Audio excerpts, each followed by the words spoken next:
Praise the Lord. निर्गमन की पुस्तक में हम पढ़ते हैं कि किस प्रकार से परमेश्वर ने इज़राइलियों को मिस्रियों के गुलामी से छुड़ाकर वो उन्हें कनान देश की ओर ले जा रहा था। लेकिन कनान देश तक पहुंचने से पहले उन्हें जंगल के मार्ग में से होकर परमेश्वर ले गया। जंगल का मार्ग आसान नहीं होता है, कठिन होता है। जहाँ परिस्थितियाँ हमारे अनुकूल नहीं होती। जंगल एक ऐसा स्थान है जहाँ सुविधाएं नहीं होती। बहुत सारे ऐसे मार्ग होते हैं जिस पर हम पहले नहीं चले। बहुत सारी ऐसी परिस्थितियों का सामना करना पड़ता है जिसमें होकर हम पहले नहीं गुजरे। तो फिर क्या कारण है कि परमेश्वर इज़राइलियों को जंगल के मार्ग से होकर ले गया, जबकि वो तो पहले से ही मिस्र के गुलाम में थे। मिस्रियों की गुलामी उन्होंने की थी और एक कठिन जीवन जिया था। फिरौन के अधिकार से उन्हें निकालकर परमेश्वर कनान देश की ओर ले जा रहा था। लेकिन परमेश्वर को ये भला लगा कि वह इज़राइलियों को जंगल के रास्ते से लेकर जाए।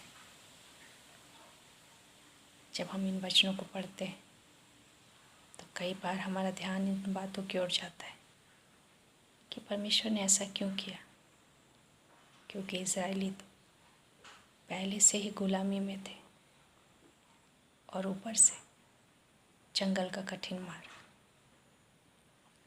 लेकिन जब हम परमेश्वर के वचनों को उसकी आत्मा में होकर पढ़ते हैं तब परमेश्वर हर एक बातों को हम पर प्रकट करता है।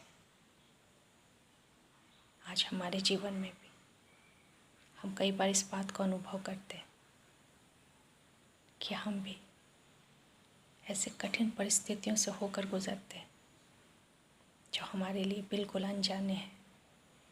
कठिन रास्ते, ऐसी परिस्थितियाँ जिनसे होकर हम पहले नहीं गुजरे।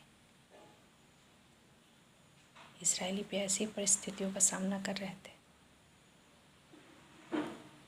जब वो मिस्र के गुलामी से बाहर आते और जब वो जंगल से होकर गुजरते तब उन्हें कई प्रकार की कठिनाइयों का, परिस्थितियों का सामना करना पड़ता है। लेकिन ये परिस्थितियाँ उन्हें नाश करने के लिए नहीं आई थी, लेकिन इन परिस्थितियों के द्वारा परमेश्वर इज़राइलियों को यह बता रहा था कि इस जंगल में, इस जंगल के रास्ते में चाहे सुविधाएं ना हो, चाहे रास्ते कठिन हो, चाहे परिस्थितियां विपरीत हो, लेकिन परमेश्वर उनके साथ है। जब हम इस घटना को पढ़ते हैं तो हम पाते हैं कि परमेश्वर हर कदम पर इज़राइलियों के साथ था। जब इज़राइली मिस्र से निकले तो उन्हें लाल सागर का सामना करना पड़ा और परमेश्वर ने लाल सागर को दो भाग करके इज़राइलियों पर यह प्रकट किया कि आकाश और पृथ्वी का परमेश्वर वही है और सारा अधिकार उसके पास है। जब वो जंगल के रास्ते में आगे बढ़ते हैं तब उन्हें भूख का सामना करना पड़ता है, क्योंकि जो खाना वो लेकर निकले थे वो ख़त्म होने को था। जंगल में खेती नहीं होती, ना वहाँ बाज़ार लगते कि हम खाद्य वस्तु को खरीद सकें। लेकिन तब परमेश्वर ने उन्हें मन्ना से तृप्त किया। हमारा परमेश्वर यह बताता है कि हमारा परमेश्वर जहाँ चीज़ें है ही नहीं वहाँ वो उत्पन्न करता है। जहाँ संभव होता है वहाँ पर भी वो कार्य करता है। वो इज़राइलियों को बता रहा था कि मैं तुम्हारा परमेश्वर हूँ और मैं तुम्हारे लिए हर एक बातों का प्रबंध कर सकता हूँ। वह उन्हें सारे जंगल के रास्ते वो उन्होंने उसे भोजन खिलाया और वो जान पाए कि हमारा परमेश्वर हमारी हर एक आवश्यकता। जब उन्हें पानी की कमी का सामना करना पड़ा तब परमेश्वर ने चट्टान में से पानी निकाल कर उन्हें पिलाया। वह इज़राइलियों पर यह प्रकट कर रहा था कि सृष्टि का और स्वर्ग का अधिकार उसके पास है और वो अपने लोगों को, उनकी हर आवश्यकताओं को वो जानता है और वो उनकी पूर्ति करता है। जंगल के रास्ते में जब वो जा रहे थे तब उनके कपड़े, उनके जूते हटे नहीं, लेकिन बिल्कुल वैसे ही रहे जैसे वो मिस्र से निकलते समय थे। कितनी अद्भुत बात है कि 40 वर्ष तक परमेश्वर उनकी अगुवाई करता रहा। ना उनके कपड़े फटे, ना उनके जूते पुराने हुए। जब परमेश्वर हमारा मार्गदर्शन करता है, हमारी अगुवाई करता है, तो वो हर एक बातों का ध्यान रखता है। वचन बताता है कि जब इज़राइली अपनी यात्रा में थे तब परमेश्वर दिन को बादल का खंभा के रूप में और रात को अग्नि के खंभे के रूप में उनकी अगुवाई करता था, उनके आगे आगे चला करता था। जब जंगल में होते तब हमें पता नहीं होता हमें कहाँ जाना है, लेकिन जब हम परमेश्वर पर विश्वास करते हैं तब परमेश्वर अपनी अद्भुत योजना के तहत हमारा मार्गदर्शन करता है। परमेश्वर ने इस्राएलियों को फिरौन की गुलामी से, मिस्र की गुलामी से निकालकर उन्हें कनान देश तक पहुंचाया। लेकिन इस रास्ते के बीच में जो जंगल था वो सिर्फ इसलिए था ताकि इज़राइली अपने परमेश्वर की सामर्थ्य को जान सके, ताकि वो जान सके कि उनका परमेश्वर कौन है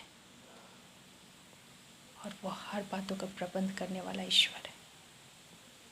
और जो बातें होना असंभव है उन बातों को वो करने वाला परमेश्वर है। आज हम कह सकते हैं कि हम तो किसी जंगल में नहीं और ना हम किसी गुलामी में हैं, लेकिन यदि हम आत्मिक रीति से देखें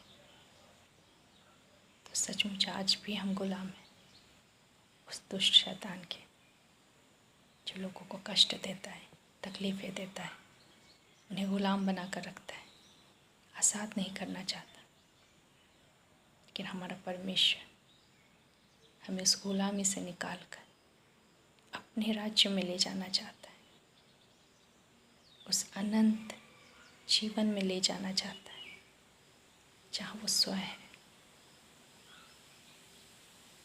परमेश्वर जब हमें गुलामी से निकालता है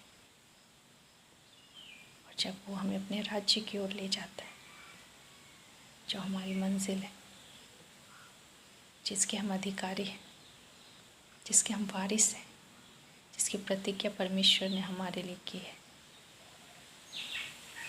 जब हम उस गुलामी से निकलकर अपने देश की ओर बढ़ते हैं तो रास्ते में जंगल आएंगे, ऐसे जंगल जो कठिनाइयों से भरे होंगे, जहाँ कई प्रकार की परिस्थितियाँ होंगी, जिसमें सहज रहना मुश्किल होगा। हमारे विश्वास की परख होगी कि हम अपने परमेश्वर पर विश्वास करते हैं या नहीं। हमें अपने परमेश्वर पर विश्वास करना है और हमें यह जानना है कि हम एक यात्रा में, एक ऐसी यात्रा में जिसमें जंगल है। जैसे जंगल में कठिनाइयाँ होती हैं, हमारे जीवन में भी होंगी। जैसे जंगल में कई चीज़ों की कमी होती है, पानी की या खाने की, हमें भी उसका सामना करना होगा। लेकिन हमारा परमेश्वर प्रबंध करने वाला परमेश्वर, वो दिखाता है कि जहाँ मनुष्य हमारी सहायता नहीं कर सकते, जहाँ कोई भी चीज़ हमारे पक्ष में नहीं है, वहाँ हमारा परमेश्वर हमारे साथ है। जंगल में खतरे होते हैं, लेकिन यदि इस जंगल के सफ़र में हमारा परमेश्वर हमारे साथ है तो हमारी हानि से हमें डरने की आवश्यकता नहीं। क्योंकि जब इज़राइली कनान देश की ओर जा रहे थे तो वचन बताता है कि वह आगे आगे उनकी अगुवाई करता था और पीछे से उनकी सुरक्षा भी करता था। क्योंकि जब फिरौन और उसकी सेना, मिस्रियों की सेना, जब इज़राइलियों उनके पीछे आते हैं तब परमेश्वर आंधी के द्वारा उन्हें रोक कर रखता है कि वो इज़राइलियों तक पहुंच ना पाए, उन्हें लाल सागर पार करने से रोक ना पाए। और सिर्फ इतना ही नहीं, परमेश्वर उनके शत्रुओं को हमेशा हमेशा के लिए उस लाल सागर में डुबो देता है। हमारा जो शत्रु है, वो दुष्ट शैतान, वो भी हमारे पीछे लगा रहता है ताकि वो हमें परमेश्वर के राज्य में प्रवेश न करने दे, ताकि हमें अनंत जीवन में जाने से वो रोक सके। लेकिन जब हमारा परमेश्वर हमारे साथ है तो कोई भी चीज़ें हमें रोक नहीं पाएंगी। लेकिन जिस तरह परमेश्वर ने फिरौन और उसकी सेना को सदा के लिए समाप्त कर दिया, वैसे ही जो हमारा शत्रु है, वो दुष्ट शैतान, परमेश्वर एक दिन उसे भी सदा के लिए समाप्त कर देगा। जो हमें पीछे खींचना चाहता है, जो हमें अपनी गुलामी में रखना चाहता है, जो हमें पाप में बंधन में बांध कर रखना चाहता है, जब हम वहाँ से निकलने का निश्चय करते हैं, परमेश्वर हमारी अगुवाई करता है।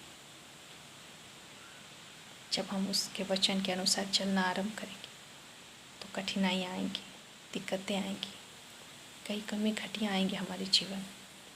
लेकिन हमें याद रखना है, जिस प्रकार से परमेश्वर ने इज़राइलियों के लिए कार्य किया, वही जिंदा परमेश्वर आज हमारे लिए भी प्रबंध कर सकता है, और वो करता है। हम अपने देश की ओर जा रहे हैं, वो देश जो परमेश्वर ने हमारे लिए रखा है, जहाँ स्वयं परमेश्वर है, वो अनंत जीवन, परमेश्वर का वो घर, वहाँ तक पहुँचने के लिए हमें इन सब से होकर गुजरना पड़ेगा। बस हमें याद रखना है, चाहे कैसी भी परिस्थितियाँ हो, चाहे कोई भी रुकावट हमारे सामने हो, हमें याद रखना है हमारा परमेश्वर हमारे साथ है, जो सामर्थी है, जो पराक्रमी है और जो अद्भुत युक्ति करने वाला है। हम निर्बल हो सकते हैं, लेकिन हमारा परमेश्वर सर्वशक्तिमान है। और जब हम उसके बताए हुए रास्ते पर चलते हैं तो चाहे वो जंगल ही क्यों ना हो, कठिनाइयों से भरा हुआ, परीक्षाओं से भरा हुआ, दुख से भरा हुआ, लेकिन जब वो साथ है तो हर एक परिस्थितियों को पार कर सकते हैं और हम वहाँ तक पहुँचेंगे जिसके लिए परमेश्वर ने हमें बुलाया है। परमेश्वर इस वचन के द्वारा हम सबको को बहुतायत से आशीष दे। धन्यवाद।